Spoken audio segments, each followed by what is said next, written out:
राजनीतिक का डायरेक्टर है, प्रिंसिपल नहीं, प्रोफेसर नहीं, राजनीतिक का डायरेक्टर है। अरे ये जानबूझ करके बोलते हैं ताकि वायरल हो। किसी का नाम तो आपने नहीं जिताया था, अंजार नईमी साहब को आपने नहीं जिताया था, आपने असदुद्दीन ओवैसी साहब को जिताया था। जिस नेता को तुम लोगों ने मुख्यमंत्री बनाना चाहते हो, मैं उसका डिग्री जानना चाहता हूं। आप प्रोफेसर हैं, आप पीएचडी हैं, आप एमडी हैं, अगर आपके अंदर सलाहियत नहीं है तो वो इल्म का कोई कीमत नहीं। 22,000 रुपया मेरे पास था, आपने बैनर खरीद करके लगवाया, आपने झंडा खरीद करके लगवाया, आपने एमएलए तौसीफ आलम बन करके क्षेत्र में कहा कि मैं कैंडिडेट हूं।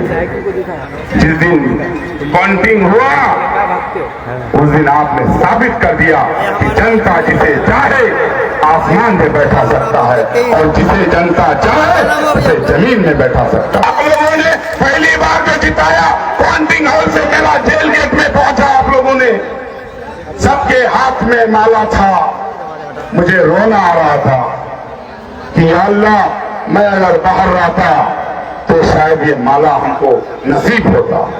मेरे नाम पर आप लोग गए थे, जीते थे आप। सुप्रीटेंडेंट हमको कहा कि मेरा नौकरी चल जाएगा। आप लोगों का जो 20-25 हजार का भीड़ में जेल तोड़ने का नौबत कर दिया था। सुप्रीटेंडेंट हमसे हाथ जोड़ करके खड़ा हो गया कि तौसीफ भाई अब आप एमएलए बन चुके हैं, हम लोगों का भी अब मालिक बन चुके हैं, हमारा नौकरी बचा दीजिए। हमने आया गेट में, हमने हाथ जोड़ करके कहा कि ऐ मेरे जनता, ऐ मेरे मालिक, आपने मुझे एमएलए बना दिया है। अगर आप मुझे जेल गेट तोड़ने का जो कोशिश कर रहे हैं, अगर कुछ हो जाता है जेल को तो फिर ये केस हमको खाना पड़ेगा, फिर हम जेल से निकल नहीं पाएंगे। आप लोगों ने मेरा बात माना और आप लोगों को हमने कहा कि मेरा नाम पर आप माला पहन लीजिए और घर तक माला पहन के जाइएगा और अब मेरा अपने परिवार को जाके कहिएगा कि तौसीफ आलम आपको सलाम बोले हैं और कहे कि आज हमको तौसीफ आलम समझने के लिए बोल दिया। आपने माला पहन करके घर आया, उस दिन से लेकर के आपने एक बार नहीं 4 बार जिताने का काम किया। आप लोगों का अगर जिंदगी भर गुलामी करो तो कम होगा भाई। आज देखिए गुड्डू भाई चला गया हमारा, उसी तरह से अगर मेरा मौत अगर हो जाए तो मेरे ऊपर कर्ज मत रखना भाई, क्योंकि मरने के बाद मुझे हिसाब दिया जाएगा, देना पड़ेगा, हमसे पूछा जाएगा कि तौसीफ, दुनिया में जनता तुमको 4 बार बनाया, तुमने क्या क्या किया। बहुत आदमी का हमने काम भी आया, बहुत आदमी का हम काम भी नहीं कर पाए, उससे मैं माफी मांगता हूं कि मुझे मेरा अगर मौत आए तो मुझे माफ करना। आप लोगों ने देखा होगा 2005 में पहली बार हम जब जीते तो कोई भी गांव में पक्की सड़क नहीं था, कोई भी गांव में बिजली नहीं था। हमने 5 पावर हाउस बनवाया, पहला अल्ताबाई, एक पत्थरगट्टी, तीसरा तेरागात बलवा जागीर, 2 नगर बहादुरगंज में, हर पंचायत में हाई स्कूल भवन बनवाया। आपने देखा इस 15 सालों में अगर हम कुछ नहीं किए, एक काम तो किए हैं, हम अपने माँ बहनों का इज्जत बचाने का काम किए हैं। इस 15 सालों में एक भी पोस्टमार्टम होने के लिए नहीं दिए, एक भी पुलिस केस होने के लिए नहीं दिए। आप इस 5 सालों में ने देखा, इस 5 सालों में कब्रिस्तान से भी लाश को उठा करके पोस्टमार्टम कराने का काम किया, आपने खुद देखा। और इस 5 सालों में आपने एहसास किया, और मैं जानता हूं कि 5 साल पहले जो आपने जिताया उसका नाम असदुद्दीन ओवैसी साहब था। किसी का नाम तो आपने नहीं जिताया था, अंजार नईमी साहब को आपने नहीं जिताया था, आपने असदुद्दीन ओवैसी साहब को जिताया था, आपने मजलिस को जिताया था, आपने पतंग झाक को जिताया था। मेरे भाइयों, मेरे दोस्तों, सिर्फ बहादुरगंज का मसला नहीं है। आज देश का मसला है। आपने देखा है मस्जिदों से मेरा इमाम को दाढ़ी टोपी देख के उसको निकाल करके मॉब लिंचिंग किया जा रहा है, उसका हत्या किया जा रहा है। नजीब को हत्या किया गया, कैलू को हत्या किया गया और अखलाक का हत्या किया गया। एनआरसी के मसले पर असदुद्दीन ओवैसी साहब बोला, 3 तलाक के मसले पर असदुद्दीन ओवैसी साहब बोला। मैं ये वक्फ संशोधन बिल हमारे ऊपर जो लाया गया, इसके मसले पर भी लड़ने का जो काम किया, आंख से आंख मिला करके बात करने का काम किया नरेंद्र मोदी और अमित शाह से, उसका नाम असदुद्दीन ओवैसी साहब है। हम उसी दिन फैसला किए थे। उस समय हम कांग्रेस में थे। हम देख रहे थे कि कांग्रेस में कोई एमपी बन जाए, एमएलए बन जाए, बगैर आका का बोलने नहीं देता है, बगैर आका का हुक्म से बोलने नहीं दिया जाता है। हम लोगों को रोका जा रहा था। 3 तलाक के मसले पर हमारा मौलाना एमपी असरार साहब इस दुनिया में नहीं है। अल्लाह ताला उनको जन्नतुल फिरदौस में आला से आला मकाम अता फरमाए। 3 तलाक के मसले पर जब पार्लियामेंट में बोलने के लिए जा रहा था, कांग्रेस बोला नहीं, आप नहीं बोलेंगे।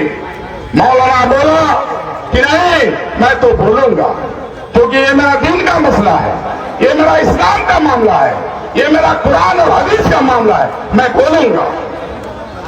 मौलाना रिजिड हो गए, हमारे सांसद रिजिड हो गए कि हम बोलेंगे। उसके बाद कांग्रेस ने फैसला लिया, व्हिप जारी किया, व्हिप, और कहा कि अगर आप पार्लियामेंट में बोलेंगे तो आपका सदस्यता खत्म हो जाएगा। मजबूरन हमारा मौलाना को बोलने के लिए कांग्रेस नहीं दिया। किनसे बुलाया? रंजीता रंजन। वो क्या जानती है कुरान के मसले पर, वो क्या जानती है हदीस के मसले पर, वो क्या जानती है 3 तलाक के मसले पर।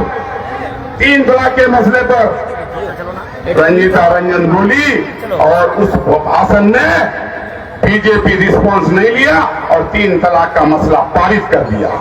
अगर मौलाना असरार साहब को बोलने के लिए दिया जाता कांग्रेस के तरफ से, तो ये 3 तलाक का मामला हमारे माथे पर नहीं आता।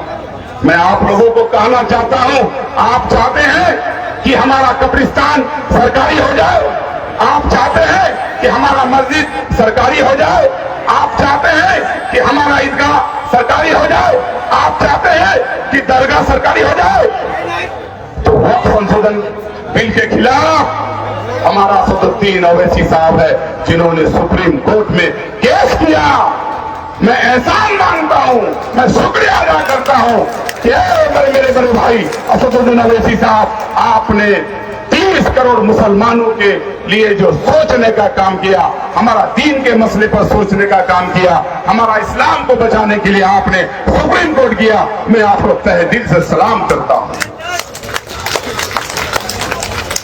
आपके मसले पर पार्लियामेंट में नरेंद्र मोदी और अमित शाह से आंख मिला करके बात करने का काम करेगा, लड़ने का काम करेगा। जिस दिन वक्फ संशोधन बिल पारित हो रहा था, हम टीवी देख रहे थे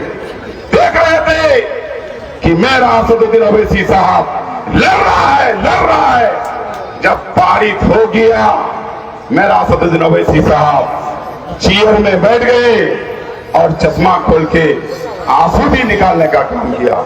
सिर्फ अपने लिए नहीं, हमारे कौम के खातिर सोचा कि ये काला कानून अगर हमारे ऊपर लग जाता है तो हमारा मस्जिद सरकारी हो जाएंगे, हमारा दरगाह सरकारी हो जाएंगे, हमारा ईदगाह सरकारी हो जाएंगे, हमारा मस्जिद सरकारी हो जाएंगे। लेकिन असदुद्दीन ओवैसी साहब हर मंच में कहता है कि जब तक अंबेडकर का संविधान है, भारत का नक्शा को बिगड़ने नहीं देंगे। मुझे कहता है जाहिल, अरे मैं तो मैट्रिक पास हूं।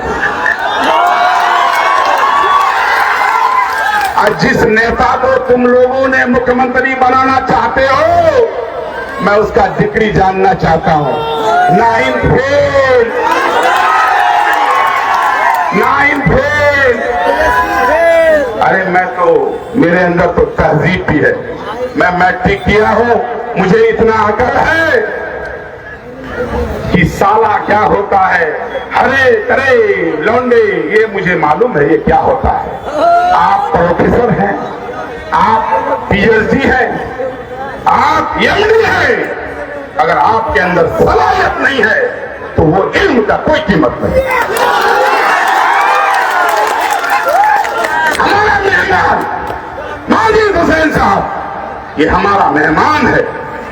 हमारे मेहमान पर अगर कोई उंगली उठाने का कोशिश किया तो याद रखना, माजिद हुसैन साहब तो बात की बात है, एमएलए माजिद हुसैन साहब बात की बात है। असदुद्दीन ओवैसी साहब के बारे में तो सोचना भी मत। तौसीफ आलम से भरी आओ ना भाई, तौसीफ आलम, तौसीफ आलम राजनीतिक का डायरेक्टर है, प्रिंसिपल नहीं, प्रोफेसर नहीं, राजनीतिक का डायरेक्टर है। 1970 में मेरा बाबूजी मुखिया बना, 1990 तक मुखिया रहा, 1901 में तौसीफ आलम मुखिया बना, 2001 में मुखिया बना। अरे ये जानबूझ करके बोलते हैं ताकि वायरल हो। 2001 में हमने मुखिया बना, 2005 में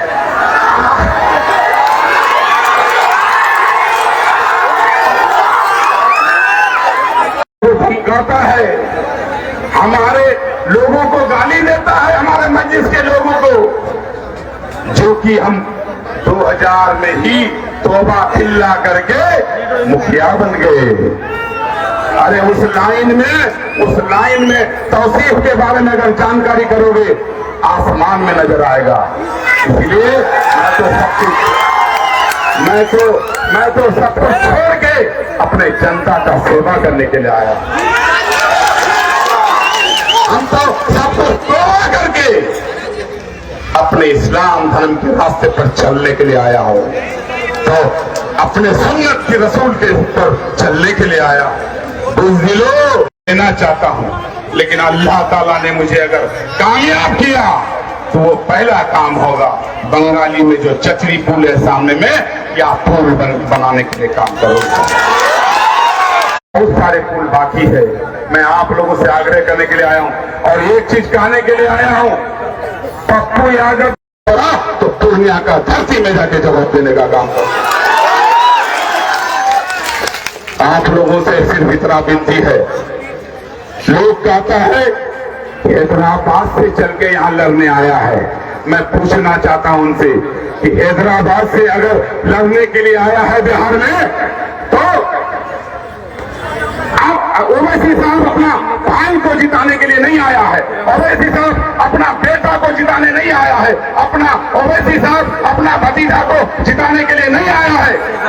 ओवैसी साहब आपका बेटा को एमएलए बनाने आया है, ओवैसी साहब आपका भाई को एमएलए बनाने आया है, ओवैसी साहब आपका भतीजा को एमएलए बनाने आया है। मैं उन लोगों को कहना चाहता हूं कि हमारे असदुद्दीन ओवैसी साहब हैदराबाद से चल के आए और आप जो दिल्ली से चल के आए हैं, दिल्ली वाला आपका जीजाजी है क्या? मैं पूछना चाहता हूं, बस इतना कहने के लिए आया हूं। और आज मैं असदुद्दीन ओवैसी साहब का भाषण सुनूंगा, आप लोग भी सुनेंगे। इतना कहने के लिए आया हूं, आप लोगों ने 85,000 वोट दे करके आपने एमआईएम को कामयाब किया था। हमको 31,000 वोट मिला था, हम एमआईएम वाले में चले गए हैं। 85 और 31,000 कितना होता है? 1 लाख पार। इतना ओवैसी साहब का इज्जत बचाते हुए, ओवैसी साहब का शान बढ़ाते हुए तौसीफ आलम को मजबूत करना। तौसीफ आलम आपका बेटा आपके बीच में रहेगा। इस 4 टर्म में अगर हमसे कोई गलती हुआ है तो उसके लिए मैं माफी मांगता हूं। 4 टर्म में हमसे अगर कोई गलती हुआ है तो मैं माफी मांग रहा हूं, लेकिन असदुद्दीन ओवैसी साहब का आन बान शान को बचाना मेरे दोस्त, क्योंकि आज सिर्फ बहादुरी का मामला नहीं है, इंडिया लेवल पर मामला है। आज अगर नरेंद्र मोदी डरता है तो असदुद्दीन ओवैसी से डरता है। आज अगर योगी डरता है तो उसका नाम असदुद्दीन ओवैसी है। आज अगर अमित शाह डरता है तो सिर्फ असदुद्दीन ओवैसी से डरता है। अगर आज असदुद्दीन ओवैसी साहब आप अल्लाह ना करे कि दुनिया से जाना तो सबको पड़ेगा, लेकिन हम दुआ मनाएंगे, इतना कहेंगे कि जब तक असदुद्दीन ओवैसी साहब जिंदा है, मैं असदुद्दीन ओवैसी साहब से कहूंगा कि असदुद्दीन ओवैसी साहब आप दुनिया से जाने से पहले ये करोड़ ओवैसी बना करके यहाँ से जाइएगा। यही कहकर मैं देता हूँ। अस्सलाम वालेकुम व रहमतुल्लाहि व